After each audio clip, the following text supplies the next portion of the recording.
नमस्कार साथियों, स्वागत है आप सभी का सर जी ऑनलाइन प्लेटफॉर्म पर। आशा करती हूँ आप सभी बेहतर होंगे, स्वस्थ होंगे और बड़ी ही निरंतरता से अपनी तैयारी कर रहे होंगे बिना किसी बाधा के। और जैसा कि आप सभी जानते हैं, पिछले वीडियो में भी मैंने आपको बताया था कि आप सभी की एग्ज़ाम डेट्स आ चुकी हैं और एग्ज़ाम डेट आने के बाद फिर तो किसी भी तरह की कोई लापरवाही मुमकिन ही नहीं है। ठीक है जी, तो चलिए शुरुआत करते हैं अपने आज के सेशन की, आज की वीडियो की। और जैसा कि आप थंबनेल पर देख पा रहे हैं कि आज का भी टॉपिक सर्वनाम ही है। जी हाँ, सर्वनाम, यानी कि पिछले टॉपिक में अगर आप सभी को याद हो तो हमने सर्वनाम का टॉपिक का पार्ट 1 कंप्लीट किया था, जिसमें सर्वनाम क्या होता है, परिभाषा क्या होती है ना, सर्वनाम के कुल भेदों की संख्या कितनी होती है, कौन कौन से कुल भेद होते हैं, सर्वनाम शब्दों की संख्या कितनी होती है, ये सब कुछ बड़े विस्तार से पढ़ा हुआ था।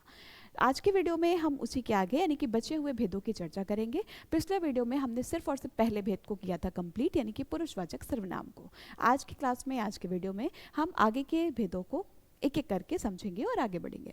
लेकिन उससे पहले आप सभी जानते हैं बेहतर तरीके से कि आगे बढ़ने से पहले ज़रूरी है हम अपना पिछला रिवीजन करें, और वो पिछला रिवीजन अच्छी तरह से तभी संभव हो पाता है जब आप सब भी घरों से पढ़कर आते हैं बहुत अच्छी तरह से।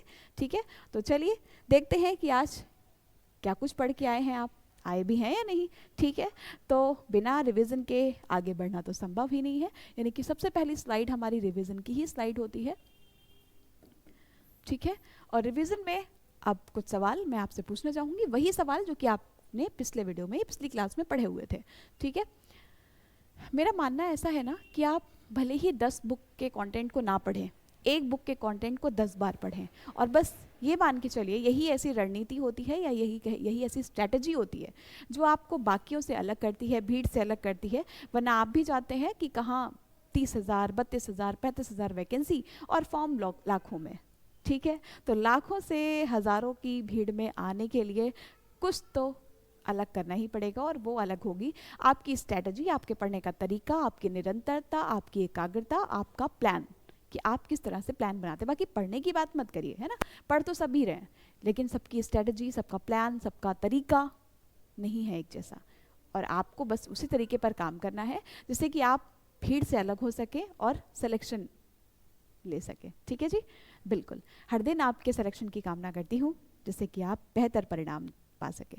चलिए, तो बात की जाए सर्वनाम की, परिभाषा वगैरह मैंने सारी चीज़ें आपको पिछली क्लास में, पिछले वीडियो में बता दी थी। यानी कि संज्ञा के स्थान पर प्रयोग किए जाने वाले शब्दों को ही हम कहते हैं सर्वनाम। क्या कहते हैं? संज्ञा के स्थान पर प्रयोग किए जाने वाले शब्दों को ही सर्वनाम कहा जाता है। The word that used in the place of noun are called pronoun. Clear है जी? चलिए, तो अब बात आती है कि सर्वनाम के भेद कितने होते हैं। संज्ञा में हमने कुल भेद और मुख्य भेद अलग अलग पढ़े थे। कुल भेदों की संख्या 5 होती है, संज्ञा के मुख्य भेदों की संख्या 3 होती है, लेकिन यहाँ पर ऐसा कुछ नहीं है। यहाँ पर सीधा सीधा आपको एक पॉइंट याद होना चाहिए कि सर्वनाम के भेद कितने होते हैं। और पिछले वीडियो में आपको बताया था मैंने कि सब कुछ, जितने भी भेद हैं, संख्या है, आगे आप समास पढ़ेंगे, संधि पढ़ेंगे, ये सब के कितने भेद होते हैं, ये सब कुछ आपके फिंगर टिप पे होना चाहिए, सब कुछ उंगलियों पर होना चाहिए, जिससे कि बस आप प्रश्न देखें और तुरंत आंसर कर पाएँ। ठीक है, तो सर्वनाम के भेद कितने होते हैं, संख्या कितनी होती है, और सर्वनाम शब्दों की संख्या कितनी होती है? बताइए मुझे फटाफट से, सर्वनाम शब्दों की संख्या कितनी होती है? सर्वनाम शब्दों की संख्या कितनी होती है? साथ ही अगर प्रश्न में थोड़ा सा बदलाव और किया जाए तो पुरुषवाचक सर्वनाम के कितने भेद होते हैं? पुरुषवाचक सर्वनाम के कितने भेद होते हैं?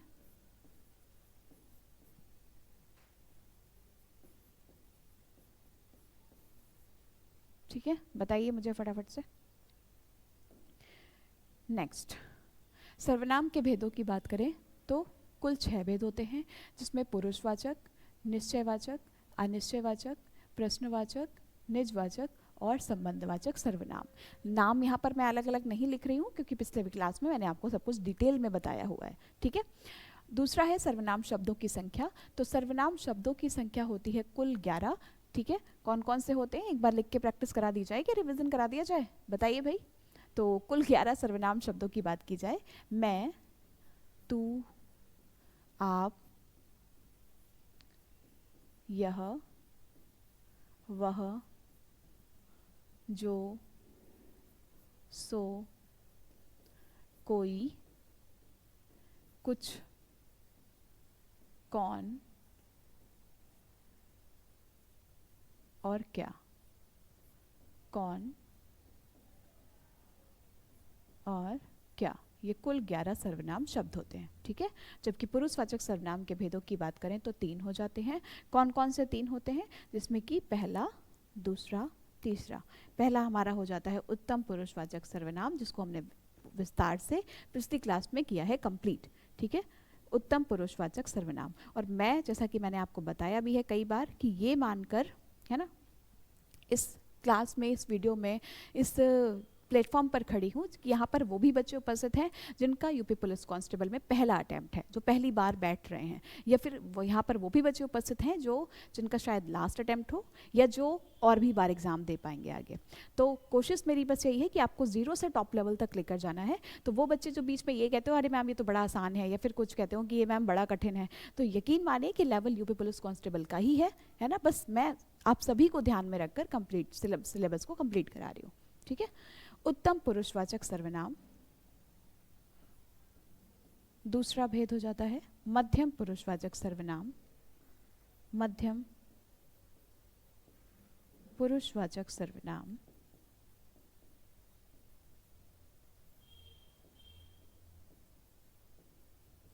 और तीसरा भेद हो जाता है अन्य पुरुषवाचक सर्वनाम। अन्य पुरुषवाचक सर्वनाम।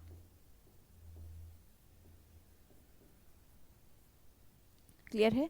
तो ये सब कुछ आपकी उंगलियों पर होना चाहिए, रटा हुआ होना चाहिए। कितनी संख्या है, कितने भेद हैं, कौन कौन से भेद हैं, ये सब कुछ आपको पता होना चाहिए। तो यहाँ तक हमारा। अच्छा, एक पॉइंट पिछले वीडियो में मेरे से मिस हो गया था, है ना, उस बात को ध्यान रखिएगा। जब हमने संज्ञा का टॉपिक पढ़ा हुआ था तो ये बताया था मैंने आपको कि संज्ञा एक विकारी शब्द है, और विकारी शब्द वे शब्द होते हैं जिनमें लिंग, वचन और कारक के अनुसार परिवर्तन किया जा सकता है।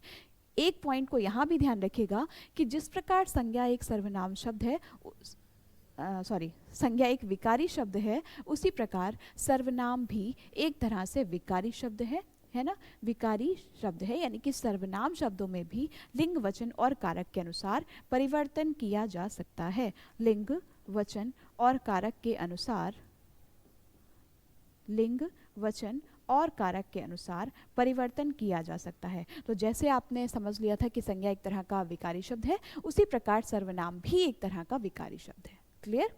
समझ में आ गई होगी बात। चलिए, तो अब बढ़ते हैं आगे। यानी कि हमारा पहला पार्ट हो चुका था कंप्लीट। मतलब एक बार अगर हम भेदों को लिखना चाहें, सारे के सारे भेद, मुझे लगता है अब तक तो आप सभी को 6 के 6 भेद याद हो गए होंगे, रट चुके होंगे, है ना। लिख के देख लें एक बार किसमें कितना है दम। चलिए, तो पहला भेद था पुरुषवाचक सर्वनाम। हाँ हाँ, पहले निजवाचक या निश्चयवाचक, संबंधवाचक कुछ भी लिख सकते हैं, क्रम जरूरी नहीं है। ठीक है, पुरुषवाचक सर्वनाम।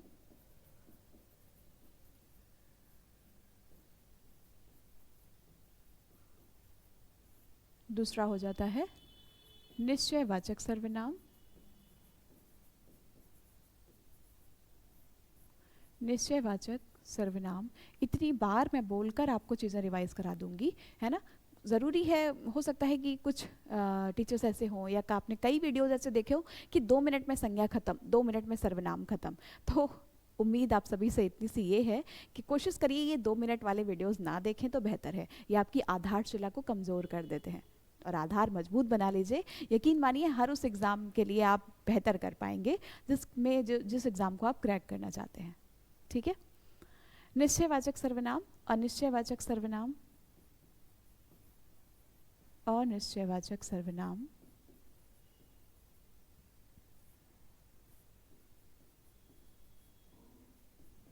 अनिश्चयवाचक सर्वनाम, निजवाचक सर्वनाम,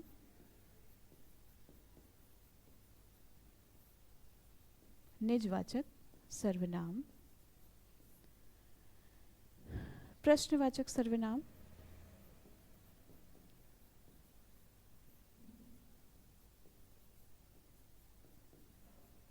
और संबंधवाचक सर्वनाम।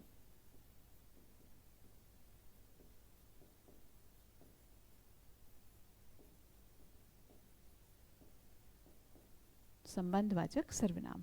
तो ये तो जैसा कि हमने पिछले क्लास में भी देखा हुआ था, ये कुल 6 के 6 सर्वनाम के भेद हो गए हैं, जिनमें हमारा पहला पार्ट जो था वो हमने अपने पिछले वीडियो में किया हुआ है कंप्लीट।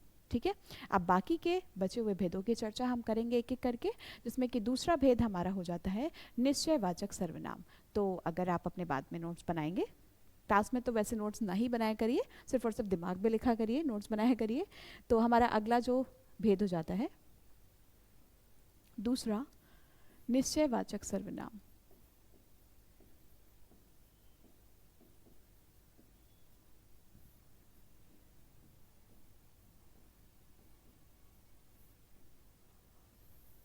निश्चयवाचक सर्वनाम क्या होता है? निश्चयवाचक सर्वनाम, अगर मैं आपसे कहूँ, एक शब्द आपने, एक वाक्य आपने, एक मुहावरा सुना होगा, यथा नाम तथा गुण, है ना, जैसा नाम वैसा ही काम। और मैंने आपको वो बोला भी है कि कुछ प्रश्न कुछ प्रश्न इस तरह के होते हैं जिनमें उन प्रश्नों में ही उस प्रश्न का जवाब छुपा हुआ होता है।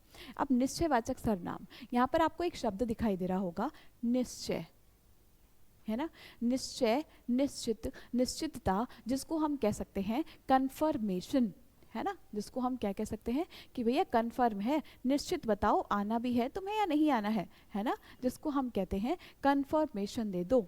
ठीक है, तो बस कुछ ऐसा ही मिलता जुलता ये भेद भी है। निश्चयवाचक सर्वनाम यानी कि जिसमें हम कह सकते हैं जिन सर्वनाम शब्दों से किसी निश्चितता का पता चलता है ना, जिन सर्वनाम शब्दों से जिन सर्वनाम शब्दों से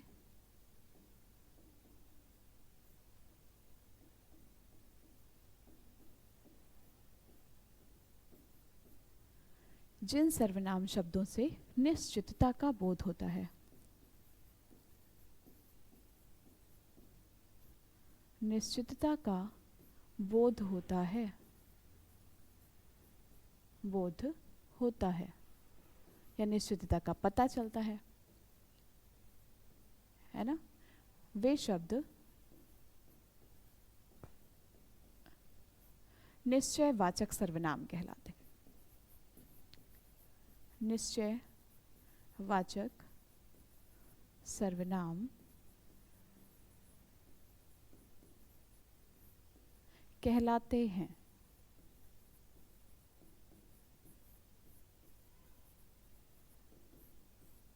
निश्चयवाचक सर्वनाम कहलाते हैं।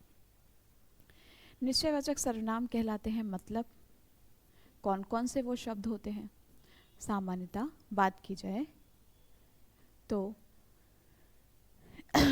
जैसे कोई भी वाक्य लिखा है, अब हर उदाहरण आपसे सीधा सीधा शब्दों से भी पूछा जा सकता है या फिर शब्द देकर वाक्य भी बनाया जा सकता है। तो आपको जो तैयारी रखनी है वो डायरेक्ट शब्द भी आपको पता होने चाहिए, या शब्द से अगर वाक्य बनता है तो वो वाक्य भी आपको पता होने चाहिए। ठीक है, कुल 4 शब्द इसमें आपको याद रखने हैं और वो 4 शब्द हैं यह, वह, ये और वे। यही वे 4 शब्द हैं जो कि निश्चितता का बोध कराते हैं और जिनसे आपको निश्चयवाचक सर्वनाम का पता चलता है। कैसे? निश्चयवाचक सर्वनाम, क्या मैम बस यही 4 शब्द होते हैं? जी हाँ, सिर्फ और सिर्फ यही 4 शब्द हैं जो जिनसे आप पहचान सकते हैं। अगर आपसे पूछा जाए वे, बताइए जो वे शब्द है ये सर्वनाम के कौन से भेद के अंतर्गत आएगा? पुरुषवाचक, निजवाचक, निश्चयवाचक या अनिश्चयवाचक? तो आपका आंसर निश्चयवाचक बिल्कुल सही हो जाएगा। वे शब्द बताइए सर्वनाम का कौन सा भेद है? यह वह शब्द का सर्वनाम का कौन सा भेद है? तो ये चारों के चारों सर्वनाम के यानी कि निश्चयवाचक सर्वनाम के उदाहरण है। और मैंने आपको पिछले वीडियो में बताया भी था कि जो पुरुषवाचक सर्वनाम है वो सबसे ज़्यादा थोड़ा सा लेंदी है ना, बाकी सारे के सारे सिर्फ और सिर्फ परिभाषा और उदाहरण पर ही निर्भर हैं। लेकिन समझने वाली बात यह है कि सिर्फ और सिर्फ शब्द नहीं, हमें वाक्यों से भी प्रैक्टिस करनी है। मतलब यह, वह, ये, वे, ये 4 शब्द तो हमें याद हो गए हैं, लेकिन इनसे संबंधित वाक्य किस तरह से पूछे जा सकते हैं? जैसे यह मेरी कार है,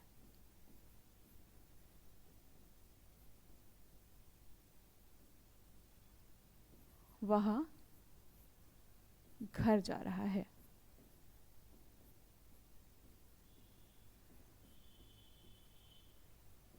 ना, वे कल आएंगे।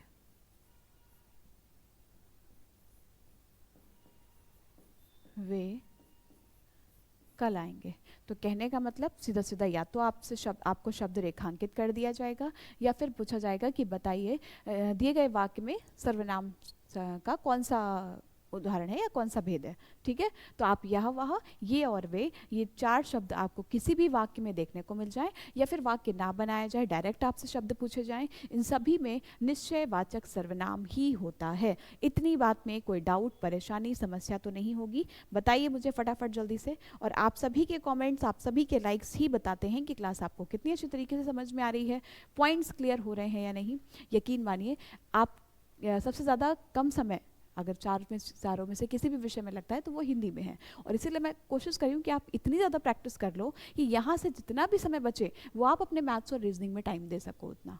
ठीक है, स्कोर बूस्टिंग विषय ऐसे ही नहीं कहते हैं, बस ज़रूरत होती है आप अच्छी तरह से समय रहते अपने पाठ्यक्रम को कंप्लीट कर लें और रिविज़न कर लें। ठीक है जी हाँ, एग्जाम डेट बिल्कुल आ चुकी है। ठीक है, तो चलिए पहला जो दूसरा भेद था हमारा वो कंप्लीट हुआ। निश्चयवाचक सर्वनाम वे सर्वनाम शब्द जिनसे निश्चितता का बोध होता है, निश्चितता का पता चलता है। भैया ये कार मेरी है, मेरे अलावा किसी और की नहीं है, वह घर जा रहा है ना। वे कल आएंगे, तो जहाँ पर निश्चयवाचक शब्द है वही निश्चयवाचक सर्वनाम कहलाता है। और इसी का जस्ट विपरीत बिल्कुल उल्टा हो जाता है, क्या? अनिश्चयवाचक सर्वनाम। अनिश्चयवाचक सर्वनाम। अब ये सारे के सारे भेद ऐसे हैं ना कि बस आपने एक बार पढ़ लिए फिर उसके बाद आप कहेंगे मैम ये तो बड़े ही आसान थे। जबकि पहले यानी कि इसके पहले वाला वीडियो अगर आपने देखा हो, पुरुषवाचक सर्वनाम, हो सकता है आप में से कुछ लोगों को थोड़ा सा क्लिष्ट लग रहा हो। किसको किसको लग रहा था बताइए। ठीक है, अनिश्चयवाचक सर्वनाम। अनिश्चयवाचक सर्वनाम।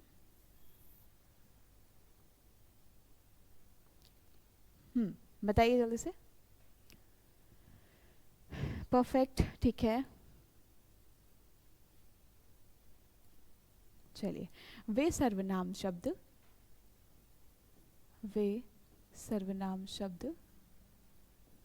जिनसे निश्चितता का बोध होता है निश्चयवाचक सर्वनाम कहलाते हैं। लेकिन वे सर्वनाम शब्द जिनसे निश्चितता का बोध न हो, निश्चितता का बोध ना हो, निश्चितता का पता ना चले,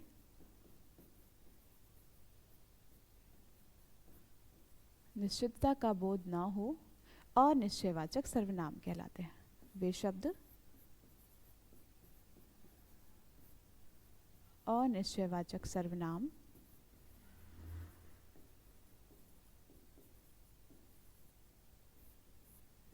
अनिश्चयवाचक सर्वनाम कहलाते हैं।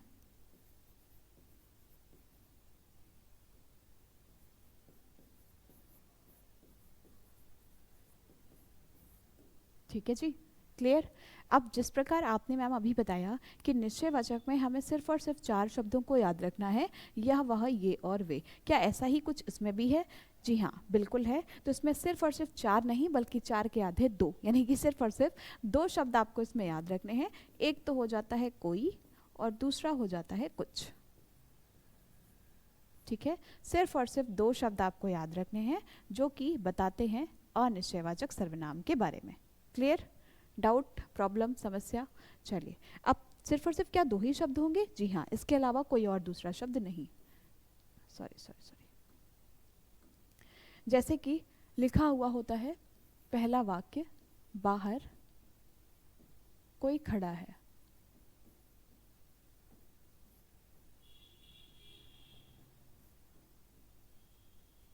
ठीक है, कटोरी में कुछ है। या फिर एक उदाहरण तो आपने बड़ी ज़्यादा बार सुना होगा, दाल में कुछ काला है, या पूरी की पूरी दाल ही काली है। ठीक है,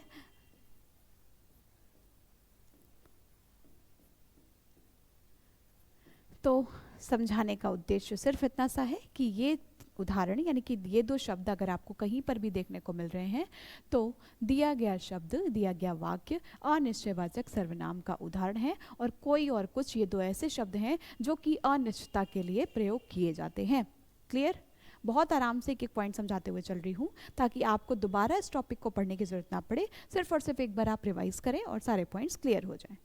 ठीक है जी, क्लियर। तो पुरुषवाचक क्लियर, निश्चयवाचक क्लियर, अनिश्चयवाचक क्लियर। अब आते हैं अपने अगले भेद की तरफ, यानी कि चौथे भेद की तरफ, निजवाचक सर्वनाम। निजवाचक सर्वनाम।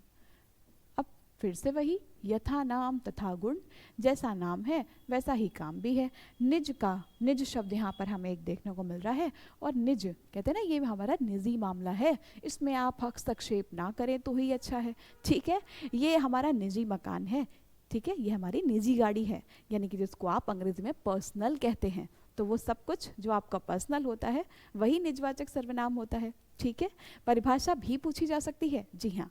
ठीक है, बताइए भाई क्या हो सकती है परिभाषा? तो हम लिख सकते हैं वक्ता या लेखक। कल बताया था ना, वक्ता या लेखक यानी कि स्पीकर, है ना, जिसको आप कहते हैं, जिसको आप फर्स्ट पर्सन कहते हैं। वक्ता या लेखक, वक्ता या लेखक जिन शब्दों के द्वारा, जिन शब्दों के द्वारा,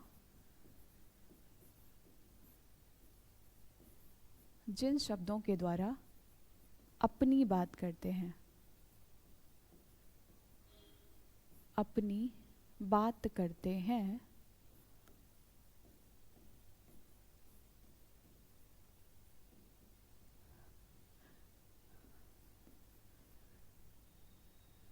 अपनी बात करते हैं, वे शब्द निजवाचक सर्वनाम कहलाते हैं। निजवाचक सर्वनाम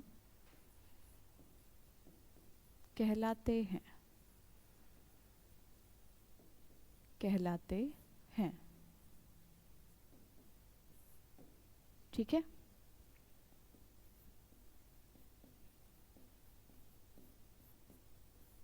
अब क्या इसकी भी कुछ पहचान है? जी हाँ, बिल्कुल है। और अपने जो भी मैंने यहाँ पर उदाहरण बताए हैं ना, उन सभी को आपने नोट पॉइंट बनाकर याद रख सकते हैं। और जब भी आप अगर अपने नोट्स बना रहे हो साथ साथ में, तो उनको स्टार्ट जरूर कर लीजिएगा, जिससे कि एग्ज़ाम टाइम पे जब आप रिवीजन, फाइनल रिवीजन करने बैठते हैं ना, तो वही नोट पॉइंट आपके बड़े काम होते हैं। ठीक है, तो वक्ता या लेखक जहाँ पर अपनी बात करते हैं, अपनी बात करते हैं मतलब जैसे कि मैम हमने पुरुषवाचक में पढ़ा था, मैं, मुझे, मेरी, नहीं, वो उदाहरण नहीं, वो होंगे तो वो आपके उत्तम पुरुषवाचक में चले जाएंगे। बल्कि यहाँ पर जब भी स्वतः, स्वयं, अपने आप, अपने आप, खुद से, खुद से, ठीक है, स्वतः, स्वयं, अपने आप, खुद से, ठीक है, आदि शब्दों का प्रयोग होता है। यानी कि वे सारे के सारे वाक्य, है ना, जहाँ पर ये शब्द आपको देखने को मिले, वो सभी निजवाचक सर्वनाम के उदाहरण होते हैं। जैसे मैंने अपना गृह कार्य स्वयं पूरा किया, मैंने अपना गृह कार्य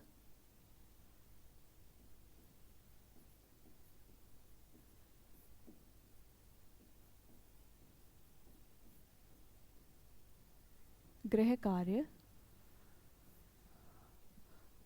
स्वयं किया। ठीक, माता जी खुद से खाना बना रही हैं। हो सकता है पढ़ने में बड़ा आसान लग रहा हो आपको, लेकिन अगर एक सच्चाई की बात करें तो कुछ ऐसे ही प्रश्न, कुछ ऐसे ही टॉपिक होते हैं जो कि आपको सिलेक्शन से पीछे लेकर चले जाते हैं। वही टॉपिक जिनको आप इग्नोर कर देते हैं कई बार ये सोच के कि अरे ये सब तो आता ही है, या फिर पूरे के पूरे सब्जेक्ट को कि अरे हिंदी में तो क्या ही पूछा जाएगा। ठीक है, तो प्लीज़ आप सब ऐसी गलती ना करें। खाना बनाती हैं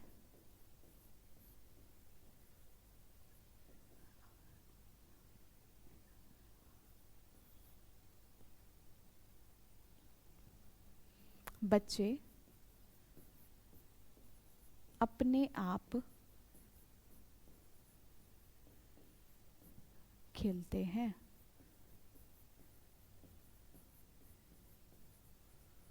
ठीक है, मैं स्वतः घर जाता हूँ।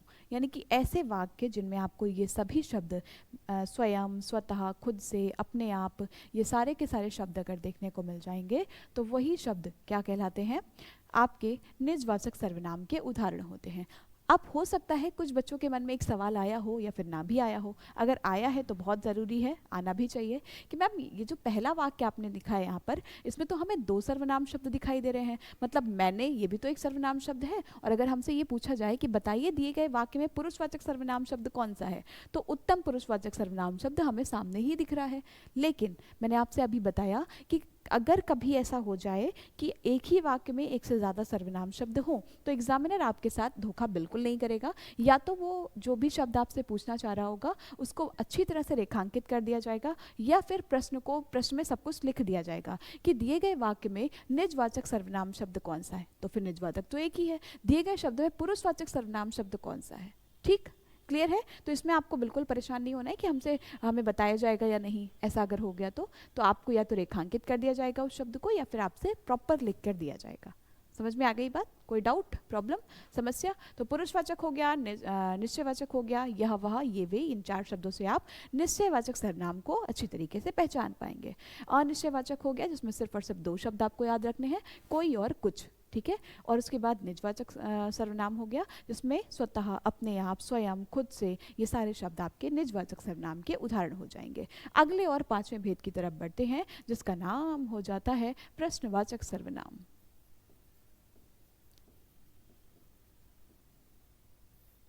प्रश्नवाचक सर्वनाम।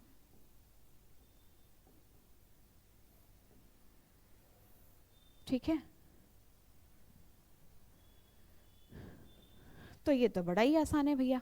प्रश्नवाचक सर्वनाम का मतलब जहाँ पर प्रश्नवाचक शब्द दिए हो, प्रश्नवाचक शब्द जिनको आप W1s कहते हैं, व्हाट, वेयर, हुम, हाउ, है ना, ये सारे के सारे प्रश्नवाचक सर्वनाम शब्द होते हैं जिसको आप अंग्रेजी में W1s कहते हैं।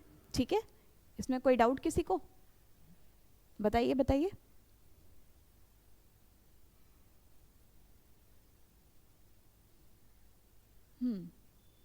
बिल्कुल, तो सामान्य तरीके से हम लिख सकते हैं कि प्रश्न पूछने के लिए, प्रश्न पूछने के लिए, प्रश्न पूछने के लिए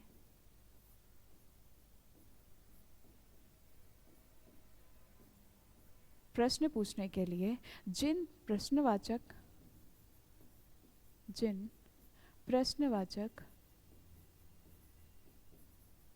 शब्दों का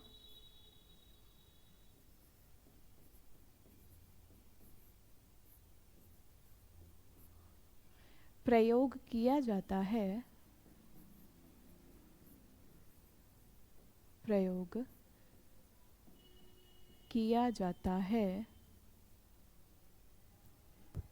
प्रश्नवाचक सर्वनाम कहलाते हैं।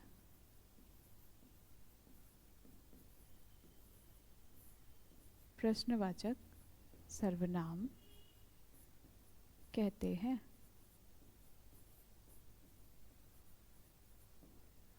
ठीक, अब इसमें तो मुझे कोई उदाहरण बताने की भी ज़रूरत नहीं होगी क्योंकि प्रश्नवाचक सर्वनाम शब्द आप सभी बड़े अच्छे तरीके से जानते होंगे कि क्या क्या प्रश्नवाचक सर्वनाम शब्द होते हैं।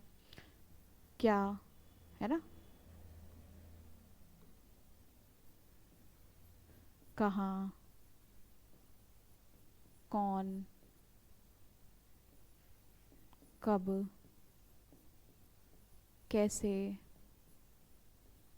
क्यों,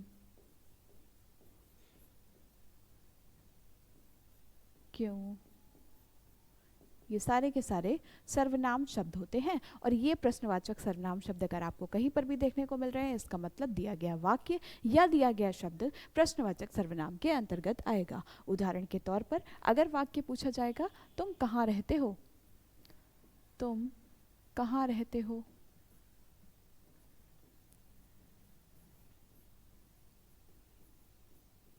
अंत में प्रश्नवाचक चिन्ह भी होता है, ध्यान रखिएगा। ठीक है, वे कब आएंगे, वे कब आएंगे।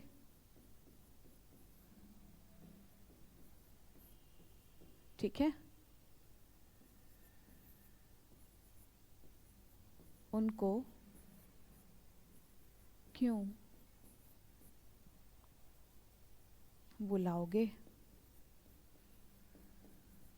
तो बस ये एक उदाहरण मात्र था। बाकी कोई भी प्रश्नवाचक शब्द अगर आपको कहीं पर भी देखने को मिल रहा है तो दिया गया शब्द प्रश्नवाचक सर्वनाम का उदाहरण हो जाएगा। क्लियर है? कोई डाउट, प्रॉब्लम बताइए जल्दी से।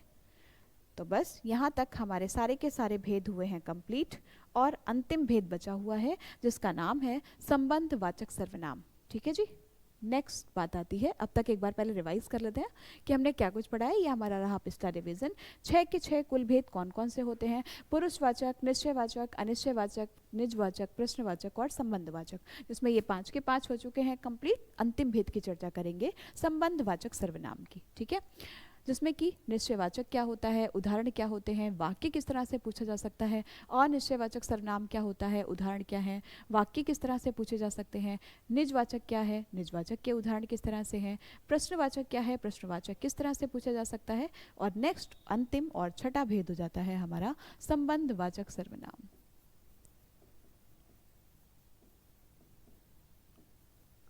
नाम से ही पता चल रहा है संबंध दर्शाया जाएगा, है ना। संबंधवाचक सर्वनाम, संबंधवाचक सर्वनाम क्या लिख सकते हैं हम, बताइए भाई। संबंधवाचक सर्वनाम में जैसा कि नाम से ही पता चल रहा है संबंध, ठीक है। तो हम लिख सकते हैं कि वाक्य में, किसी भी वाक्य में, किसी भी वाक्य में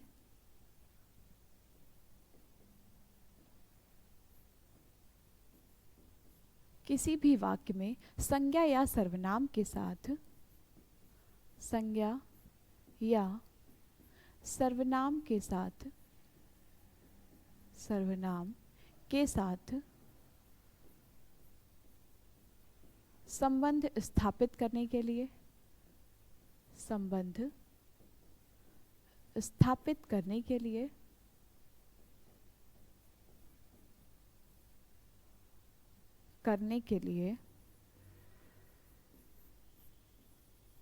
जिन सर्वनाम शब्दों का प्रयोग किया जाता है, जिन सर्वनाम शब्दों का, यहाँ तक समझ तो आ रहा है ना, कुछ ऐसा तो नहीं है जो आपको ये लग रहा हो कि मैम ये तो बड़ा रटने वाली चीज़ है, ऐसा कुछ भी मैंने नहीं लिखाया हुआ है, ना ही कोई किताबी रट्टू तोता की परिभाषा है। ये परिभाषा सिर्फ और सिर्फ आपको इसलिए लिखाई जा रही है जैसे कि आपके पास PDF हो या आप अपने नोट्स बनाएं तो बाद में आप रिविजन कर पाएँ, और अगर एग्जाम में परिभाषा लिखी हुई हो और आपको बताना हो दी गई परिभाषा किसकी है ना, तो वो सारे पॉइंट्स आपके दिमाग में हो। क्लियर है? तो किसी भी वाक्य में संज्ञा या सर्वनाम के साथ संबंध स्थापित करने के लिए जिन शब्दों का प्रयोग किया जाता है, जिन शब्दों का प्रयोग किया जाता है, किया जाता है,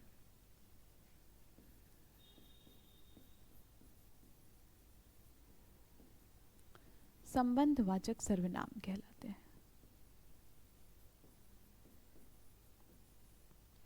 संबंधवाचक सर्वनाम कहलाते हैं।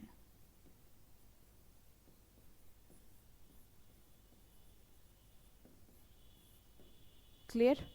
डाउट? क्या इसमें भी मैम शब्दों की कुछ पहचान होती है?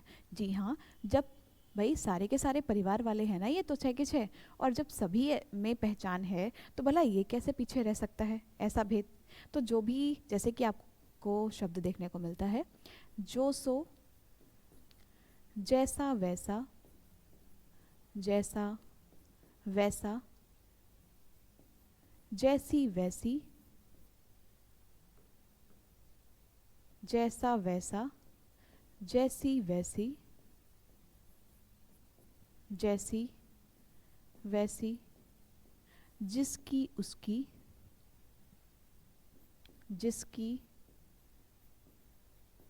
उसकी, ऐसे शब्द ये जो एक दूसरे पर निर्भर हों, वो सारे के सारे शब्द संबंधवाचक सर्वनाम कहलाते हैं। इनसे संबंधित वाक्य कैसे बन सकते हैं? ठीक है, इनसे संबंधित वाक्य कैसे बन सकते हैं? उदाहरण के तौर पर जब हम वाक्यों की चर्चा करें,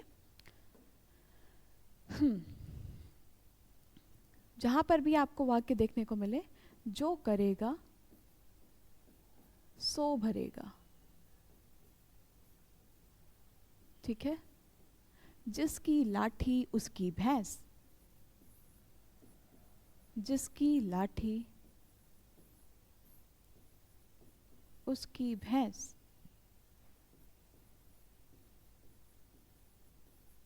ठीक है। अब आप संबंध अच्छी तरह से स्थापित कर पा रहे होंगे, ठीक है ना। जैसी करनी वैसी भरनी,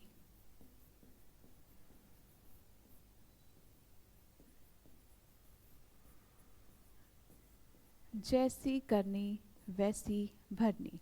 कहने का मतलब ये सारे के सारे शब्द हमें किसी भी वाक्य में देखने को मिले जो कि एक दूसरे से संबंध दर्शा रहे हों, संबंध स्थापित कर पा रहे हों, वो सारे के सारे शब्द संबंधवाचक सर्वनाम के उदाहरण होते हैं। जो सो, जैसा वैसा, जिसकी उसकी, ये सारे के सारे शब्द संबंधवाचक सर्वनाम के ही उदाहरण होते हैं। क्लियर हो गई होंगी सारी की सारी बातें आप सभी को। कोई डाउट, समस्या हो, परेशानी हो तो बताइए। संज्ञा जिस प्रकार एक विकारी शब्द है, बिल्कुल उसी प्रकार सर्वनाम भी एक विकारी शब्द है, जिसमें भी लिंग, वचन और कारक के अनुसार परिवर्तन किया जा सकता है। तो यहाँ से हमारा जो टॉपिक है, यानी कि सर्वनाम का टॉपिक हुआ 100% कंप्लीट, और आशा है कि आप सभी को समझ में भी बहुत अच्छी तरीके से आ गया होगा। और अगला टॉपिक, यानी कि आप सभी जानते हैं कि जैसे ही हमारा एक टॉपिक कंप्लीट होता है तो हम करते हैं उस टॉपिक का कंप्लीट रिवीजन, यानी कि सर्वनाम का कंप्लीट रिवीजन एमसीक्यू के साथ, उन प्रश्नों के साथ जो विगत वर्षों में सर्वनाम टॉपिक से पूछे गए हैं, जिसकी चर्चा हम करेंगे अपने अगले वीडियो में। और जैसे ही हमारा सर्वनाम का रिवीजन हो जाएगा, उसके बाद हम आ जाएंगे अपने अगले टॉपिक की तरफ, जिसका नाम होगा क्रिया, ठीक है। वो क्रिया जिसको आप अंग्रेजी में वर्ब पढ़ते आए हैं, ठीक है। अब अगर सामान्य सी बात करें तो मैम अभी बोल रही हैं, चल रही हैं, है ना, और अगर कहा जाए तो यही सब तो क्रिया होती है। तो कहने का मतलब कि खाना पीना, सुबह उठने से लेकर रात में सोने तक, यहाँ तक कि जागना और सोना भी, ये सब भी तो क्रिया ही है कि नहीं है। मतलब जो भी हम दैनिक कार्य करते हैं वो सब कुछ क्रिया कहलाता है, ठीक है। क्रिया यानी कि खाना पीना, हंसना खेलना, नाचना गाना, रोना चलना फिरना दौड़ना, ये सब कुछ क्रिया है, ठीक है। क्रिया के मुख्य भेद कितने होते हैं, अन्य भेद कितने होते हैं, आखिर क्रिया कहते किसको हैं, किसी भी वाक्य में कैसे पहचानेंगे, तो इन सभी बातों की चर्चा हम करेंगे अपने अगले वीडियो में। उससे पहले हम करेंगे अपने सर्वनाम टॉपिक का रिवीजन। तो आज का सेशन, आज का वीडियो आपको कैसा लगा कमेंट करके ज़रूर बताइएगा, ठीक है। और अगर रिवीजन की बात करें तो एक बार क्विक रिवीजन हम कर लेते हैं। मतलब ये हमारा पिछला रिवीजन रहा। कुल 6 के 6 भेद रहे, जिसमें पहला भेद पुरुषवाचक सर्वनाम को हम कर चुके थे कंप्लीट। दूसरे भेद से हमने शुरुआत की है, यानी कि निश्चयवाचक सर्वनाम क्या है, शब्द कौन कौन से हैं, यह वह जो सो, यही वो 4 शब्द हैं जिनसे आप निश्चयवाचक सर्वनाम का पता कर पाएंगे। कोई अगर आपको कहे कि इसके अलावा भी कुछ होता है, जी नहीं, ठीक है। यही 4 शब्द होते हैं जो आपको अपने दिमाग में रखने हैं। निश्चयवाचक सर्वनाम से आपसे वाक्य भी पूछे जा सकते हैं। अनिश्चयवाचक सर्वनाम क्या होता है, परिभाषा क्या होती है, शब्द कोई और कुछ, ये 2 शब्द आपको याद रखने हैं, जिनसे बनने वाले वाक्य कुछ इस तरह से हो सकते हैं। निजवाचक सर्वनाम किसी भी वाक्य में जब वक्ता या श्रोता या वक्ता या लेखक अपनी बात करें, ठीक है, अपने आप, स्वतः, स्वयं, खुद से, ये सारे के सारे शब्द निजवाचक सर्वनाम के अंतर्गत आते हैं। कुछ इस तरह से निजवाचक सर्वनाम के वाक्य बन सकते हैं। प्रश्नवाचक सर्वनाम में सीधा सीधा प्रश्नवाचक शब्द दिए हुए होंगे और कुछ वाक्य भी बनाए जा सकते हैं। संबंधवाचक सर्वनाम, और ये रहे संबंधवाचक सर्वनाम के कुछ वाक्य, ठीक है। तो एक एक पॉइंट मैंने बहुत आसानी से, बहुत अच्छी तरह से आपको समझाने की कोशिश की है। आशा है कि आपको समझ में भी आ गया होगा। कोई डाउट, परेशानी हो तो कमेंट में ज़रूर बताइएगा। आप सभी के कमेंट का इंतज़ार रहता है। वो स्टूडेंट या यूपी पुलिस कांस्टेबल के छात्र जो कि कुछ और जानकारी चाह रहे हो, या फिर क्लास कैसी लगी हो, उनको कोई डाउट हो तो ज़रूर कमेंट में पूछिएगा। आप सभी के कमेंट का इंतज़ार रहता है, ठीक है। तो क्लास को जिसने लाइक ना किया हो ज़रूर लाइक कर दीजिए। जो पहली बार चैनल पे आए हो, चैनल को सब्सक्राइब कर दीजिए। मिलते हैं आपसे अगले वीडियो में रिविजन के साथ। तब तक के लिए ध्यान रखिए अपना, अपने घर वालों का। Thank you so much, bye bye, take care.